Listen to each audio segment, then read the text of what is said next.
કર્યો पे बैठा बैठा विचारवा चार ना भाई सन बैठा हुआ के भेड़ावेन तो भेड़ावेन बैठा हो तो एक ही बात आवे कि हम तो यार कलयुग आयो रो कलयुग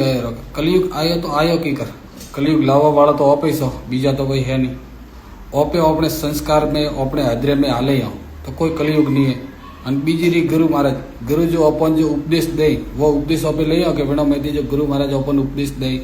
100% दे 100 में कम से कम 50% 50% प्रो लियो के तो कोई कलयुग नहीं है